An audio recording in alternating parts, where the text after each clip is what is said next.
Today's daf we're going to be learning is Chullin daf mem aleph, and with this we're going to finish the second chapter today. We're going to have three main topics. The first is we're going to finish up the topic of ein adam oser davar shelo, that someone can't forbid something that doesn't belong to them, although we saw that Rav Huna thinks actually you can. Okay, if you worship someone, if you slaughter an animal and do any small act, it already becomes under your ownership to the extent that you can actually forbid it. Okay, and then we brought that problem with that source about slaughtering l'shem chatat, right, on Shabbat, and we're, slaughtering, not l'shem chatat, taking a sin offering and offering it l'shem avodah zarah, you're chayav on Shabbat, you're chayav on avodah zarah, you're chayav also in shchutei chutz, because you offered it outside. And then we explained that makes sense according to, right, the whole problem there, if you remember, is that once you do a little act, like start the slaughtering, what will Rav Huna say? It already is a tikrovet avodah zarah, forbidden for benefit. If it's forbidden for benefit, what's going to be the problem? You definitely can't say that you're going to be chayav shchutei chutz, because by the time you get to the end of shchita, that's when you would be obligated. And at that point already, it's not even a sacrifice, because you already turned it into something that's forbidden to benefit from. That was the whole problem. To resolve that problem, what did we say? Oh, we're talking about a bird sin offering, and it already had half the windpipe severed. You do a little teeny act. At that point, you finish the shchita, and then the shchita was finished when it was still an item, right before you turned it into a tikrovet avodah zarah. That moment, it became a tikrovet avodah zarah. But that was how we resolved it. So then, when we got to Rav Nachman, Rav Avram, Rav Yitzchak, that Sivan was na'atz for their name, the names of the three of them, who said you can never forbid something that's not yours. Then what they did is they brought that exact source and said, hey, we already explained that source to be talking about a bird offering. Why did you need to do that? You could have just said it was an animal offering. And since you can't forbid something that's not yours, it will always be a chatat until the end when you actually slaughter it, and then you do shchutei chutz outside, and then it'll be a problem because of shchutei chutz, because it didn't turn into a tikrovet avodah zarah. Because either, again, we saw two interpretations of this opinion, either it never turns into it, or only when you complete the shchita, maybe it turns into it. But either which way, you can't forbid something of someone else's, and that's why the animal should have worked. Why did they need to explain it like that? Now, again, it's a bit of a strange question, because the only reason they explained it that way was to answer Rav Huna. But it seems like that was a very accepted explanation of this source. So that was where we ended, right? My area, I'm now on the second line of today's daf. My area, it could have worked with a sin offering of an animal. To which they answer, an answer that they kind of suggested as a ma'u d'tema you might have thought in the previous sugya. Now they're going to say, well, according to these rabbis, it actually is, which is the whole premise of using this as an issue for our sugya, was that this sin offering, why did they pick a sin offering? Because the sin offering doesn't belong to you, because in the end, you're not going to eat any of the meat, as opposed to a shlamim, where you're an owner of it. Well, they say, what do you mean? Since you acquired it for your atonement purposes, we view this chatat as if it's your own. If it's your own, then this has nothing to do with our sugya of you can't forbid someone else's item. It's basically yours. And then, of course, if you offer it to avodah zarah, as soon as you say, I'm slaughtering it for avodah zarah, as soon as you start, you basically have turned it into an item for idol worship use. And from that moment on, it's not going to be a sacrifice anymore.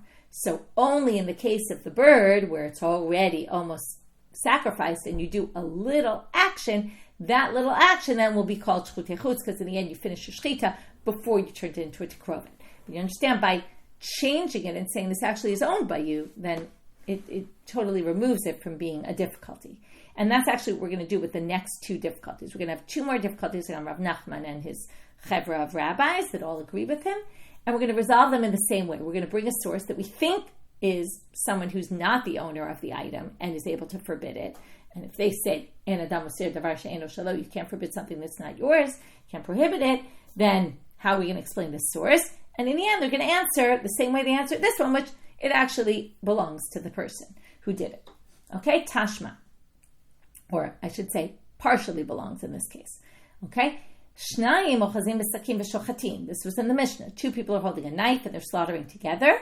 Echad l'shum echad mikol elu. One for the sake of the rivers, any of those items that we said was forbidden.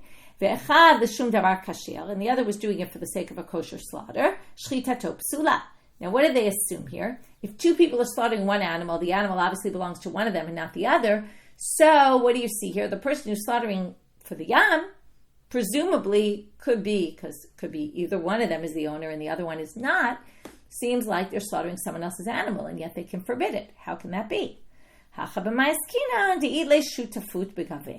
Must be he has partnership. They both own the animal jointly. And that's why the person who's slaughtering it can actually prohibit, right? The shchita is going to be not kosher because of his part in the ownership. And then again, as soon as we say he's an owner, this has absolutely nothing to do with our topic of somebody forbidding something that's not their own. Okay, if you haven't gotten to it yet, definitely a worthwhile listen to understand this idea better about forbidding something that's not your own.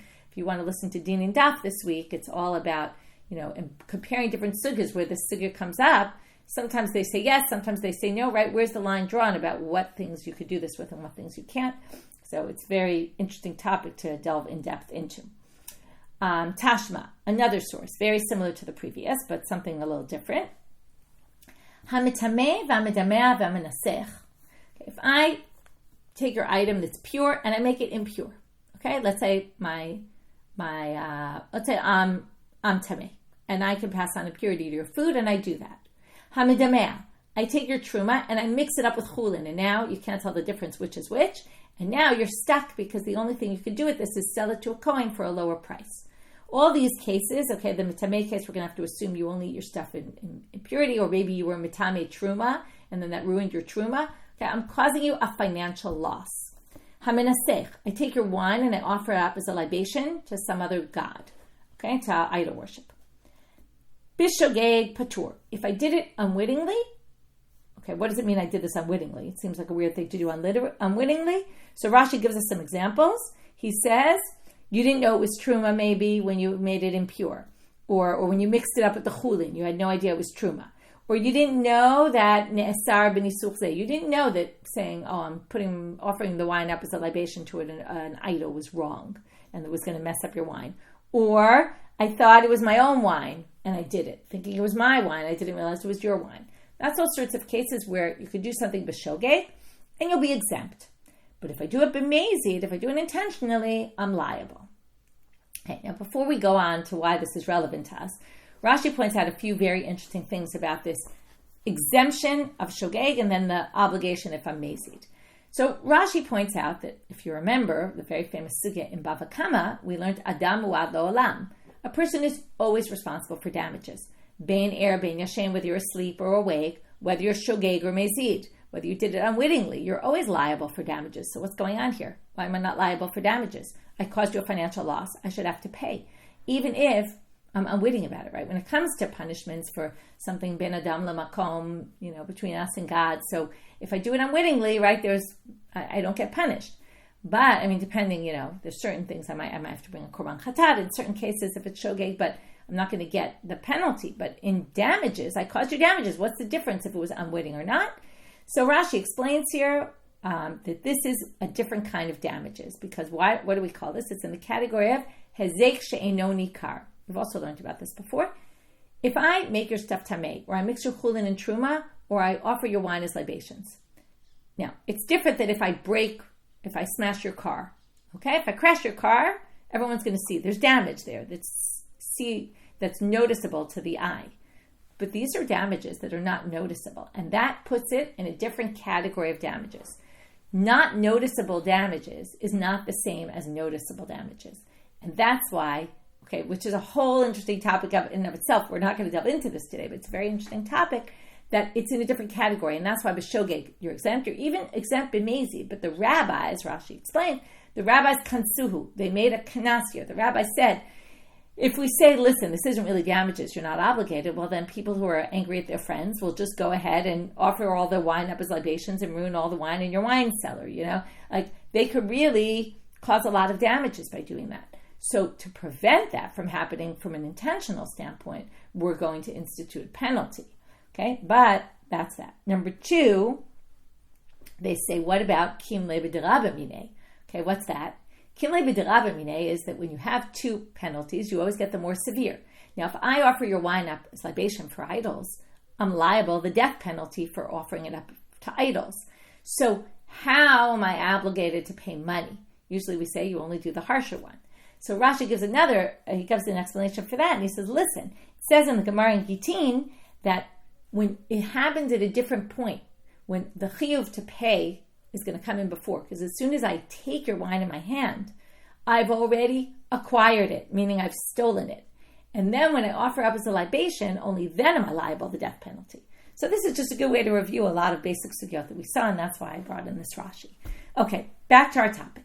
So we now have a case where somebody basically takes someone else's property, right? You're mitameh, obviously it's someone else's property, that's why you're liable for damages. Otherwise I would be liable for damages if it was my own property. And yet they forbid it. So now, right, they're obligated damages because they cause it to actually take effect. But if ein adam oser davar she'eno shelo, I can't forbid something that's not mine. How does this work?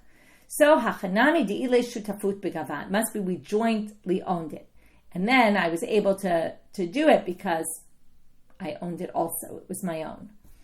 Okay, now, so we had three difficulties against Rav Nachman, Rav Avram, and Rav Yitzchak, and we resolved them all. Each time we basically said this isn't a case of someone who's doing something with someone else's property. Now we're going to suggest that it's a machloket tanaim. Kitanai, the machloket between Rav Huna, where he says any little maaseh already means you're going to be able to forbid someone's items because you acquire it for that purpose, and it's enough of an acquiring that you can now ruin it, versus the other ones who say you can't. So now we have machloket tanaim, and let's see if it's the same thing.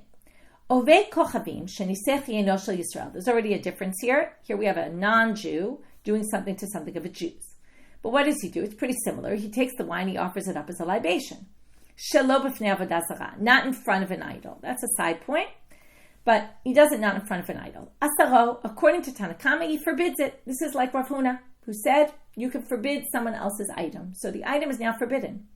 Like, this is the whole law of Yenesech that we do today, right? Some Gentile could come actually and offer, right now, even though they don't do it nowadays, we still hold by this, that with open wine, with a non-Jew there, right, that they could theoretically be offering it up as a libation, even though it's my wine.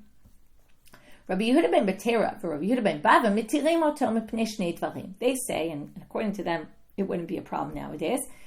They say it because of two things. Number one, echad she'em menaschim yayin el b'fnei avodah zarah. The only real way to offer a libation to an idol is when the idol is in the room, is right there, when it's in front of the idol. This was not in front of the idol, so there's no problem. Okay, that's not really connected to our purpose. Ve'echad, and the second reason, that's exactly our reason, she'achol lomar lo, lo kalei melech she'te'aser geni lo ansi. The Jew could say to the non-Jew, what power do you have, right? That's lo kalei melech. What's your power, she'te'aser geni, that you're going to forbid my wine, lo ansi, against my will? Like, who are you to come and touch my property? So that's Rav Nachman, Rav Avram, and Rav Yitzchak, that you can't forbid something that's not yours. However, after the Gemara suggested this machloket tanaim, come Rav Nachman, Rav Avram, Rav Yitzchak, and they say, Amre, this is not really machloket tanaim. Why? Because this case is different from our case. And they say, afilu lamanda amar, adam oser davar she'eno shelo. Even to the one who says, someone can forbid, okay, they're basically saying, Rav Huna, okay, who you say, adam oser davar she'eno shelo, in this tannaitic debate, my mistake. In this tannaitic debate, the one who says it's forbidden because the non-Jew can do it, hani mile kuti. Okay, what they really mean by kuti is non-Jew. This is only when a non-Jew does it. Okay, now you'll see in a minute where he's going. It's different than what we've been talking about. Aval Yisrael litzi ure kamachavin. He says, if a non-Jew goes into the Jew's house and offers up their wine as a libation, they were really legit idol worshippers, so it makes sense they were offering it up, and that forbids your wine. But he says, if it was a Jew doing it, which is our case, a Jew doing something for non-Jew, right? For Jew, if it was a Jew, let's say we take the previous section about the hamenasech, right? B'mezig chayav, you're chayav and it's effective. But here we're going to say, wait a minute. If a Jew does it, he's going to say, a Jew can't really offer a libation to idols. Why? Because Jews aren't idol worshippers.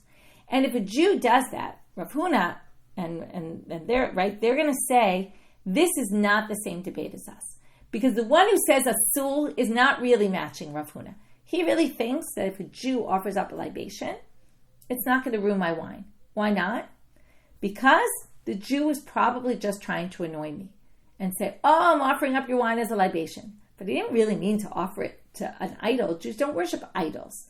Okay? And now I know you're thinking, what do you mean? Some Jews do. We're going to get there. But what he's basically saying is, don't think this is the same tannaitic debate, because this is the case non-Jew Jew. But if you plug in Jew to the picture, a Jew, and let's read the braita like that. Oved kochavim Yehudi sheniseach yenosh Yisrael shelo b'fnei avodah zarah would not forbid it. Now this is a side point, but basically what he's saying is a Jew is not an idol worshiper. So he obviously didn't mean to worship idols. He was just trying to annoy you and try to, claim he was messing up your property because you were probably in a fight with him. And therefore, it's not anything. He didn't do anything. Okay, so we wouldn't say asur in that case. So now, we're going to have a question on this whole theory. Wait a minute. If a Jew offers up another Jew's wine as a libation, it's not forbidden. Didn't we just see that it is? Right? Remember, we just said this. Okay, and now we're going to see also in the shechita case. Okay, tashma. We're now going to go back to the same two sources we started with today. Shnayim ochazim b'sakim v'shochatin. Echad l'shum echad mikol elu ve'echad l'shum davar kashil. Shchitato psula. We just saw. How can you possibly say this? We saw the source that said, our Mishna, if two people slaughter and one is doing it for the sake of waters, for the sake of, a sea of water, or sake of a mountain, just like an idol, then it's psula. But it's a Jew doing it, and a Jew doesn't worship idols, so it can't possibly be. He was just trying to ruin the other person's item. So we say, Hacha b'mayaskina b'Yisrael mumar, or Yisrael meshumad, depending on your girsa. Oh, no, we're going to differentiate now. Okay, so we have three categories of people. We have idol worshippers, we have Jews, and then we have Jews who have left the fold. Okay, Jews who are idol worshippers, basically. So if you're a Jew who's an idol worshipper, you're going to be in the same category as the idol worshipper. And that's how we explain that source. We're going to do the same thing with the next source. Tashma mitameh v'medameh v'menasech. So here you have the menasech, the one who offers up the libations to the other gods. B'shogeg patur b'mizik chayav. What do you see? It is effective because you have to pay damages. So obviously you ruin the person's wine. We just said Jew to Jew doesn't ruin the wine. Hachanami b'Yisrael meshumad. Right? Again, we're going to say this is a Yisrael who already worships idols. This is going to lead us. So basically what we did was Rav Nachman and Rav Avram and Rav Yitzchak said you think it's a machloket tanaim, but it's not, right? Because we said now it's not a machloket tanaim because that source that with the tannaitic debate was about a non-Jew. That wouldn't be true for a Jew. Well, now we're going to say, oh, well, it's true for a Jew who leaves the fold, right? We brought these two difficulties and then resolved them in this way. Now comes Rav Acha, and we'll finish this section with one question. Amar Rav Acha b'rei de Rav Rav Ashi. Hitrubo v'kibel alav hatra'a mai. What if we have a Jew who wasn't known to be an idol worshiper? And this Jew is about to take my wine and offer it up as a libation. And two witnesses come and say, do you know if you do this, you're worshiping idols and you're going to get the death penalty? And the person says, yes, I do, and I don't care, and I'm going to do it anyway. What's the story then? Now, they're not known to be a mishumad. So, would we say they're in the category of a mishumad or not? So, again, or do we say they're just playing with me?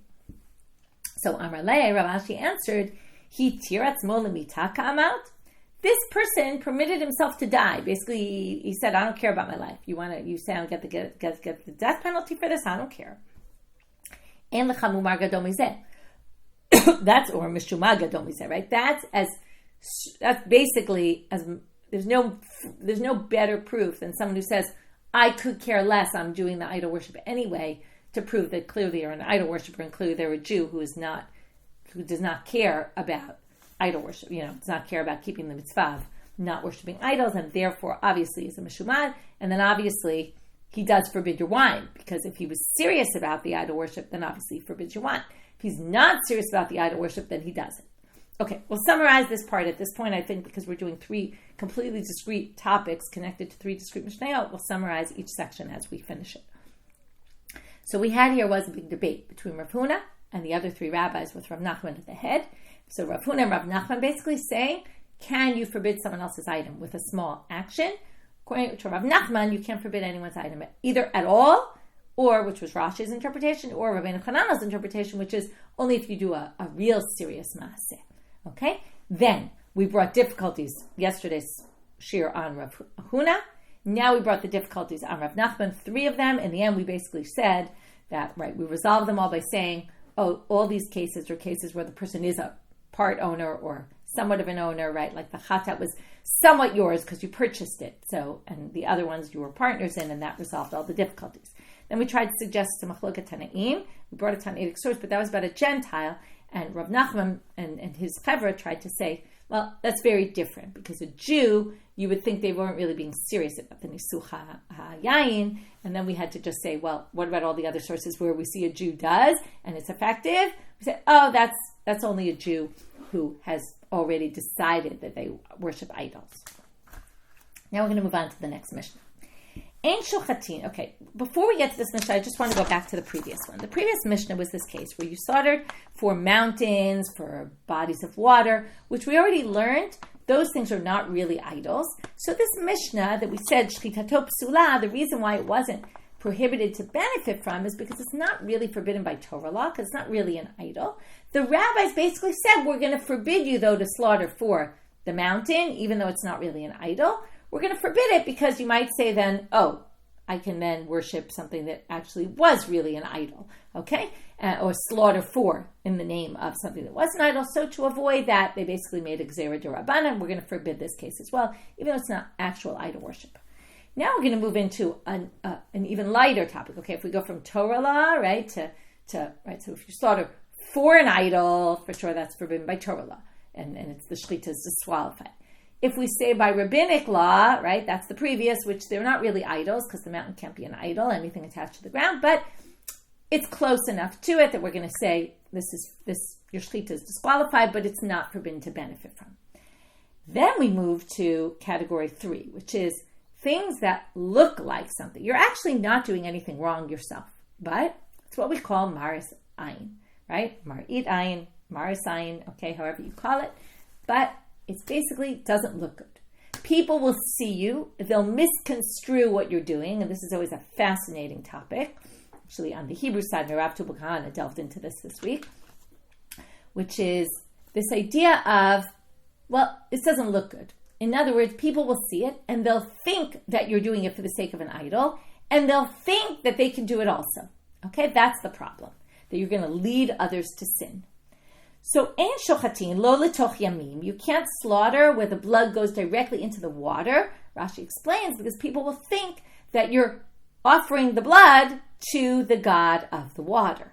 Okay, velo letoch naharod, and not into a stream either. Same idea, a river. Velo letoch kelim, not in a vessel, because people will think you're collecting it in a vessel to offer it up to some idol. So now you did nothing wrong. You just dumped it into the water. Okay, you slaughtered it over the water, but it looks bad. Okay, Ava. Shocheru letoch uga shamayim. You can put it in a little ditch or hole that's full of water. Ve ubasfina al gabe kelim. Now, if you're in a boat, what do? You put it first in a vessel and then dump it out. Okay, or have it like touch the boat first so that it doesn't go directly into the water, because on the boat you don't want to keep the blood in your boat. You have to spill it into the water, but you have to do it in an indirect manner. Ein shochatin leguma. Okay, this next part of the Mishnah we're not really going to understand until we get to the Gemara. Ein shochatin leguma kolikar. You can't put something in a hole in the ground. Aval ose guma betoch beito b'shvil sh'yikanes adam letocha. But you can make a hole in your house and do it there. But don't do this in the shuk. Shelo yechakeh et haminim. Okay, you might have stukim. There's different versions here. Usually the stukim was put in after the censorship, but it's really minim, which are the heretics. Apparently there was a custom of the heretics. Okay, the Quran actually talks about it. I can read it straight from there. Just get it 1 second.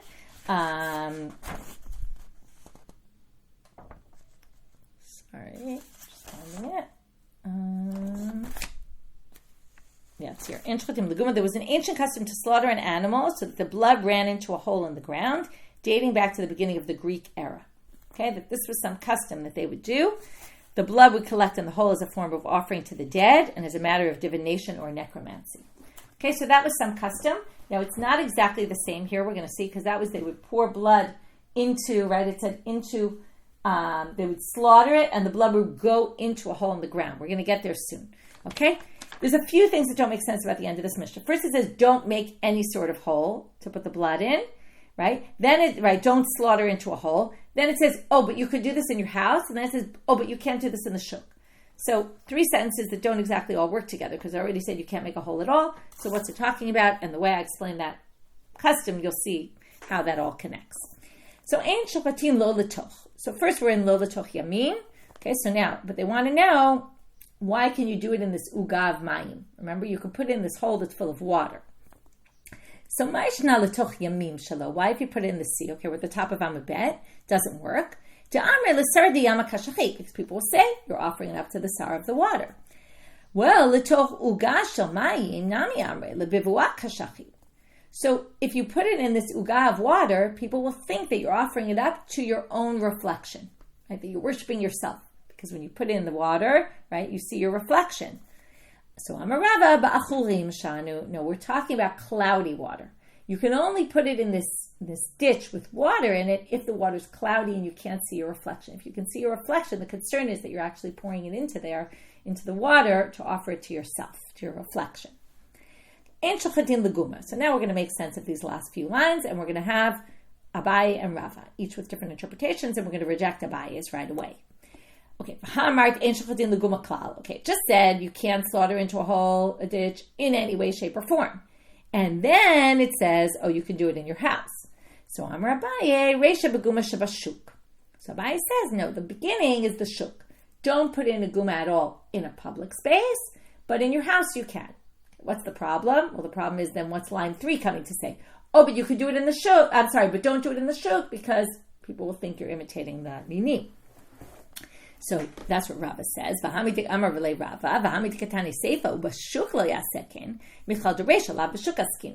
it mentions the shuk in sentence 3, it doesn't make sense. But sentence 1 would be talking about the shuk.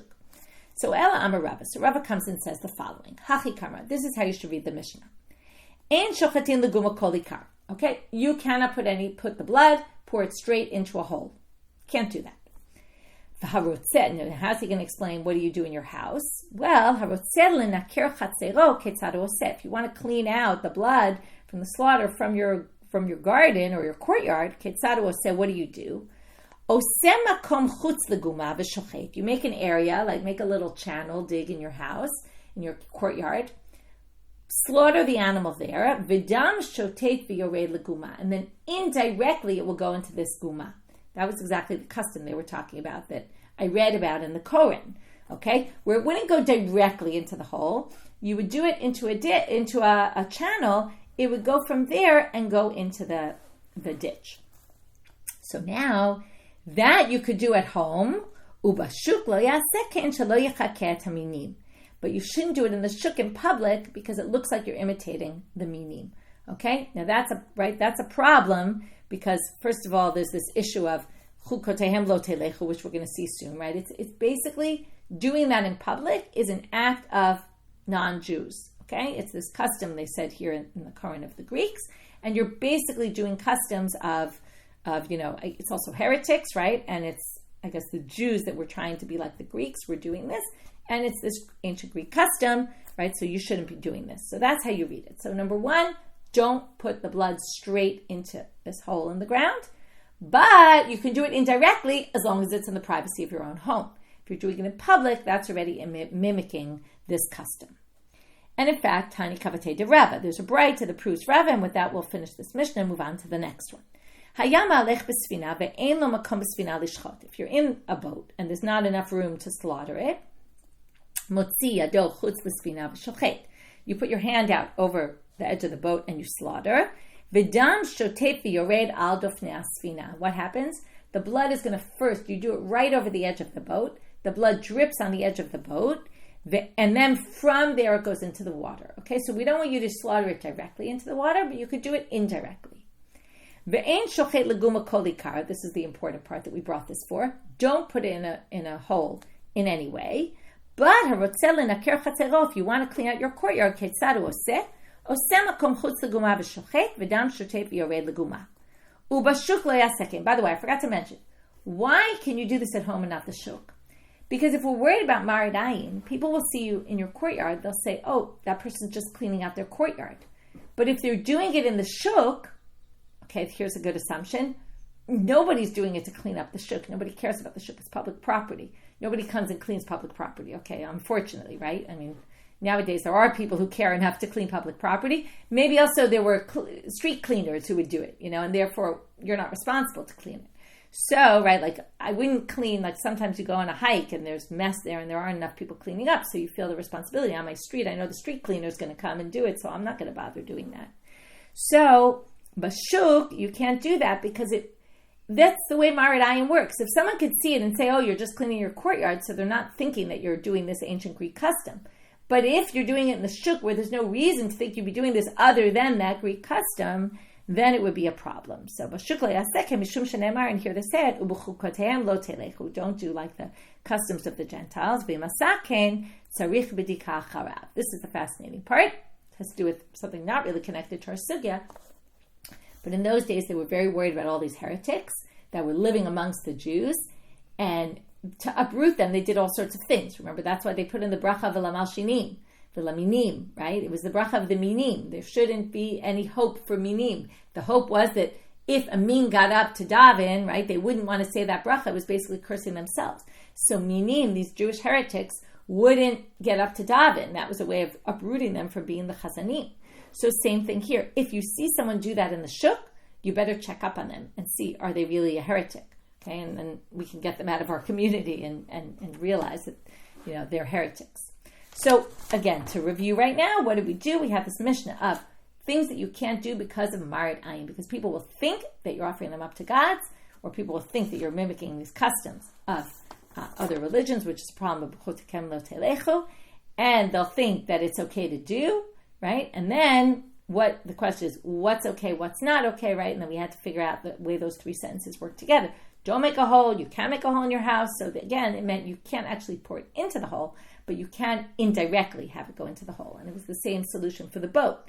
Indirectly, it can go into the water as long as you're not directly doing it. And these are all ways to avoid the maradayan issue, right? So again, in your house, if you do it indirectly, it's okay. If you do it in the shuk, it's not, because in the shuk, people say the only reason you're doing it is to be part of that custom. And if you're doing it in your house, people will think you're just cleaning your house out. Okay, and that resolves all those difficulties. New Mishnah. Hashochet l'shem olah, l'shem zvachim, l'shem hasham taloi, l'shem pesach, l'shem toda, shchitato psula. V'Rebbi Shimon machshir. So let's explain. We have a person who's standing outside the temple. They're slaughtering an animal where they're not allowed to slaughter a sacrifice outside the temple, but they're not actually slaughtering a sacrifice. They're slaughtering chullin, non-sacrifice, which you could do. But while they're slaughtering it, this could be another maradayin issue. While they're slaughtering it, they say, I'm doing this for the sake of a korban. Now it looks like you can do shkutei chutz, right? You can slaughter your animal outside the temple. So if it's for a voluntary offering, an ola, a zevach, which is a shlamim, an asham taloi, which we're going to have to see, it's not exactly a voluntary offering, neither is a pesach, so we'll get back to that. And a toda, okay, a thanksgiving offering, that's voluntary. Okay, any voluntary offering, your shechita is disqualified. What's the reason? Because I don't know how many voluntary offerings you can offer whenever you want. So if I'm a bystander and I'm watching you say, I'm doing this l'shem ola, it's very likely you have an ola. I wouldn't necessarily know that you offered to bring an ola to the temple. And now I see you slaughtering it outside the temple. I'm going to think that maybe you could slaughter outside the temple. Rabbi Shimon says, no, this is totally fine. No one's going to think that. No one in the right mind is going to see you doing that, think that you're really serious, that you're saying, I'm doing this l'shem ola outside the temple. No one would do that, right? It's unlikely, and therefore, there's no concern here. Okay,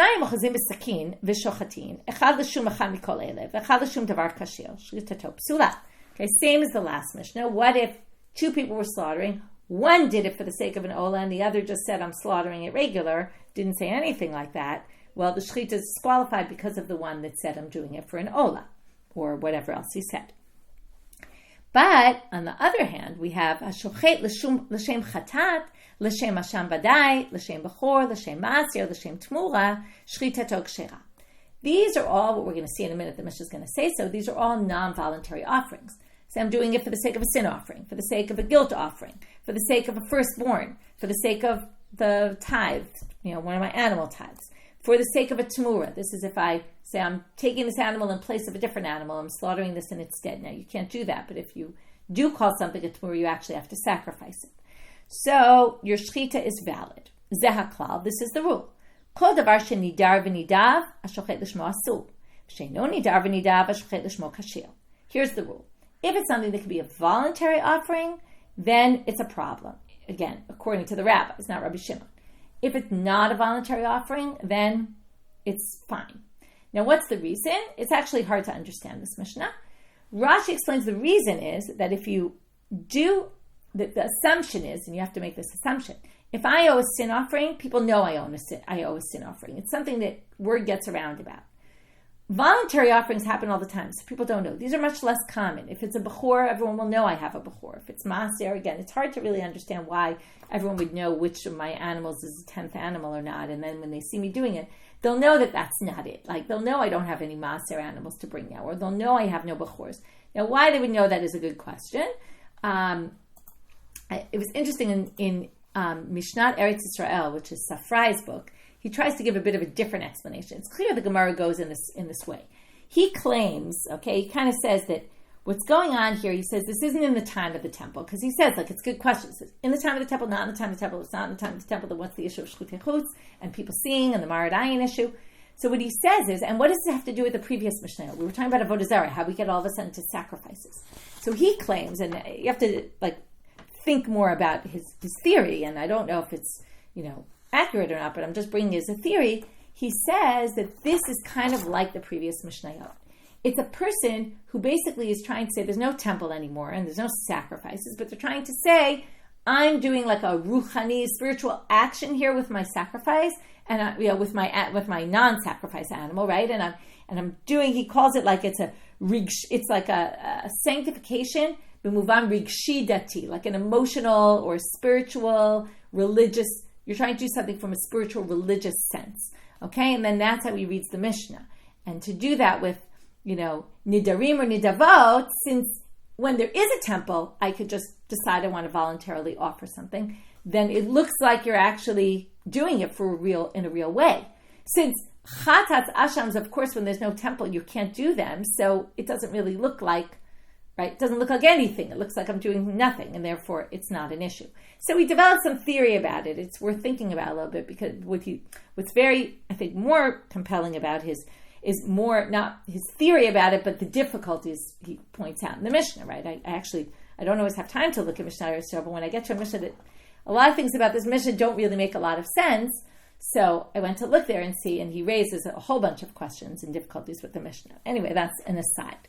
So we're going to go with the way the Gemara and Rashi takes it, which is that we're talking here about, perhaps in the time of the temple still, somebody slaughtering something. Is there a problem that someone will see and think that it's maradai, that they're doing shchutei chutz, they're offering it outside, and they'll think that it's okay to do that? And that's only going to be when we assume the person really has a korban in their hand. Because you see someone outside the temple bringing a korban, you figure that's not a korban.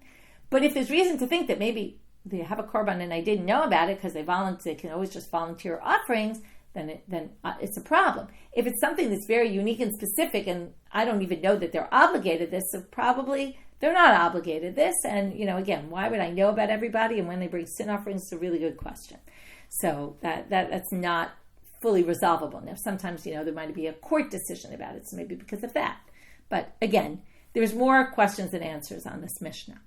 So now the Gemara goes into Hashochet l'shem olah. So now they go to the two problems I mentioned when we were reading it, which is if the category is voluntary, non-voluntary, there's two exceptions to the rule. In the first case, in the first section, asham talui. What's an asham talui?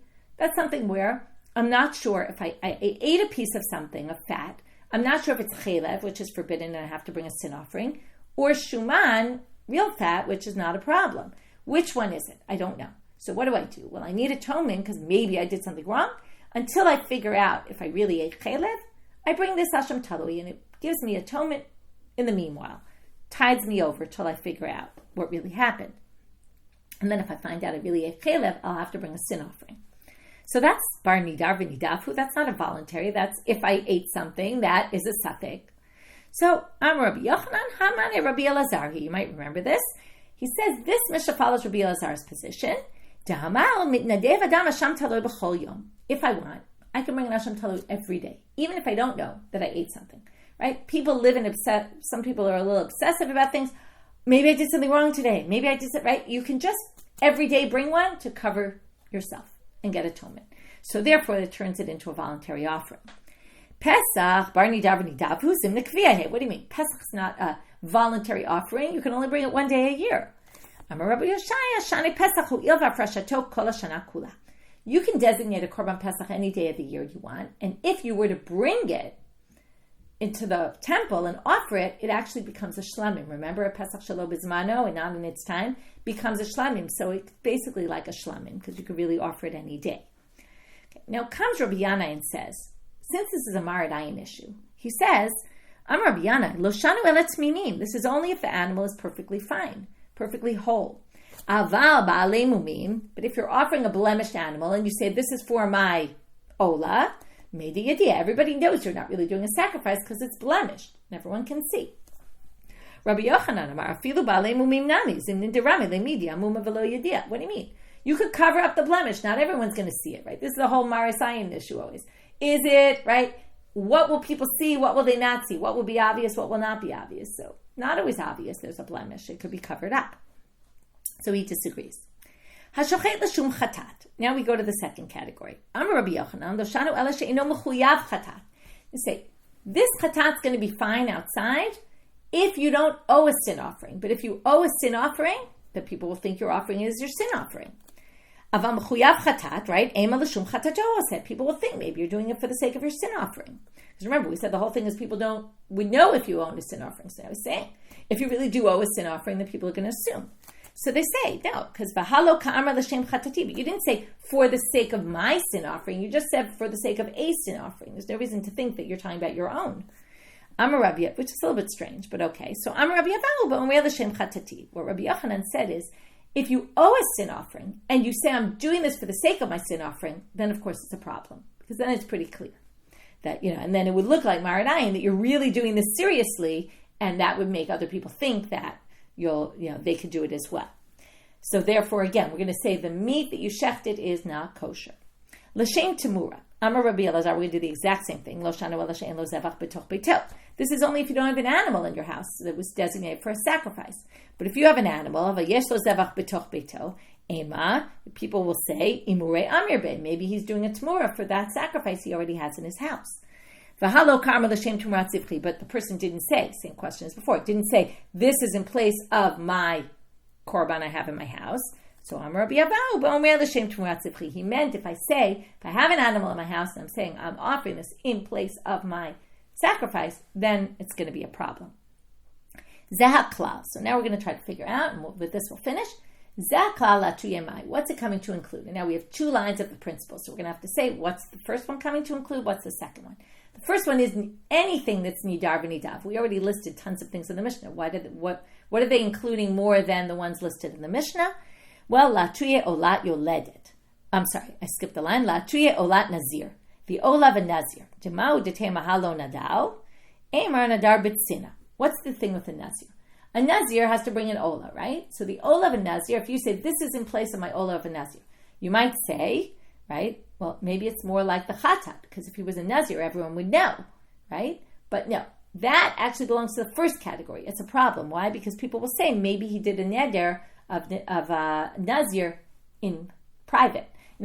Anyone can decide to be a nazir, and you wouldn't necessarily know. Now, they grow their hair long, but stam nazirut is 30 days. So in 30 days, you wouldn't notice someone didn't get a haircut. Okay, they didn't get a haircut. So that's a case where we're going to say it's a neder because you did volunteer. Anyone can volunteer to be a nazir, and then no one would necessarily know because it could have been done privately. Sheino nidar v'nidav latuye olat yoledet. What about the case of where it's obligatory? What else are the obligatory ones? Well, the olav yoledet of a woman after childbirth. Amar Rabbi Elazar lo shanu ela she'en lo isha. Ava yesh lo isha emer lishma wose. It's only a single man who's slaughtering an animal, l'shem olat yoledet. Okay, what are you doing that, right? So they say, but if he has a wife, we'll say he must be doing it for the wife. So they say, v'halo ka'amar l'shem olat ishti, just like our previous questions. But they didn't say, he doesn't say, I'm doing this for the olat yoledet of my wife. So I'm Rabbi Avram, but only on the l'shem olat ishti. So again, Rabbi Avram comes in. It says it must be, we're talking about, if he says l'shem olat ishti, right, then it's a problem. People will think he's doing a real sacrifice. If not, then they'll assume, what is he doing with the yoled? So the Gemara says, pshita. Okay, wait a minute. This is completely obvious. I don't need anyone to tell me this. If the man standing outside the temple slaughtering the animal says, I'm doing this for my wife who had a baby, right? For or I should say like this, I'm doing it for my wife, the sacrifice of the woman who's a yoleded, then, you can't do that because it's pretty obvious, right? I don't need anyone to tell me that. So we're going to finish up right now. Right now, you might have thought, it's not so simple. You might have thought, maybe you don't know she had a baby, right? And if she had a baby, right, everybody knows when women have babies. That's just a popular thing. We're going to end on a sad note. Kamashvan amor apule apil. Okay, from a certain point of the pregnancy, the woman already has to bring a korban yoledet, even if she has a miscarriage. So that not everyone would have necessarily known about, and that's why if he gets up and says, this is for the olah of my wife, the Mishna is telling you that's in the second category. Okay, those we're basically going to say that. Now we're going to go like this. It's a few things. If he just brings a regular stam olat yoledet, that's going to be like the second category. We assume, right, that he's not really serious. But if he says this is for my wife who was a yoledet, then actually it puts it into the part where we're going to say it's disqualified because it's going to look like shchut, and even if nobody knows she had a baby, it could be she miscarried, and that's why it's going to be a maradayin issue and it's a problem. And with that, hadran alacha shochet, we finish chapter 2. So the last part that we didn't yet summarize is this case of this split between nidar v'nidav and not nidar v'nidav, and the assumption is nidar v'nidav, there's tons of cases like that, and therefore someone's doing it, we assume maybe they're really serious when they're standing outside the temple slaughtering this. It'll be a maradai, and the people will see and think, oh, that person's slaughtering it for the sake of a korban outside the temple. Maybe that's allowed. Versus the other side, which is if it's something very rare and we don't know about it, then they're just saying stam shtuya, right, like silliness, and it doesn't mean anything, and no one's going to see that and think, oh, this person's really serious. They're just saying it. They don't really mean it. And then within that, we had certain cases where, all sorts of exceptions. If they say, I'm doing it for the sake of my chatat, doing it for the sake of my wife who's a yoledet, right? All those cases, then we explain those as exceptions to the rule. And with that, we finish for today. Wishing everyone a good day.